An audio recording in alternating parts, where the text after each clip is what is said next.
Hey there guys, what's up? It's Hunter here.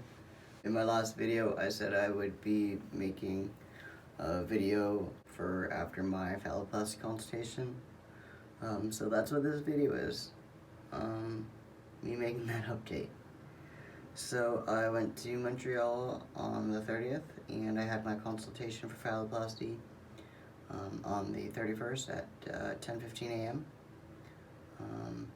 I didn't get to see the doctor until shortly after 11, but in that time frame I was given just some paperwork, basically like an information package about phalloplasty that just entails like what they do for the procedure, the healing, medications you can't take before and after, preparation for before surgery and preparations for after surgery. Goes on about catheters and scarring and stuff. Goes on about risks for phalloplasty. Pretty much by the end of it, it just has like a consent form that you just sign. So I was given that, and I went through that while I waited to see the doctor. So I saw the doctor shortly after 11, and so she introduced herself and she introduced her nurse to me. We sat down and she explained pretty much how she does the procedure. She did a test on my arm. She also asked me which arm I would be using.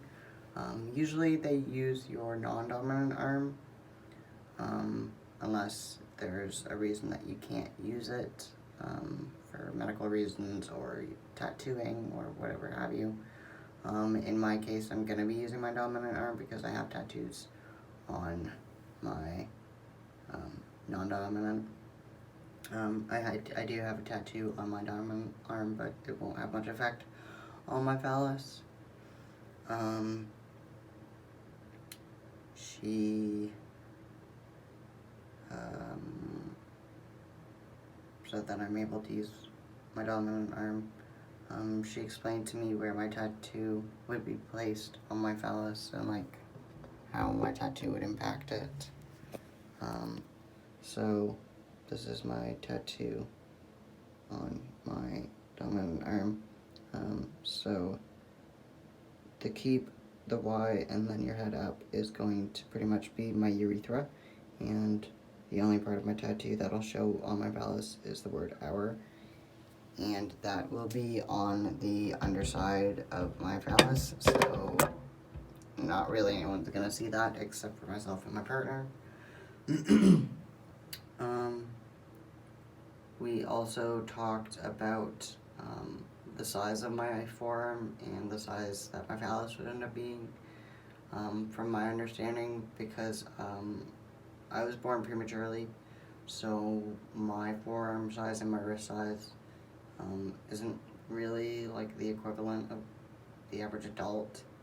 So my phallus will potentially end up being a little bit skinnier than potentially like what the average is there, but once the erection device is put in, then it'll be thicker, and like there shouldn't be any sort of issue in regards to size. She did mention like that it'll be maybe a little bit skinnier, but like the length of it could be a little bit more, just because of the way that my arm is.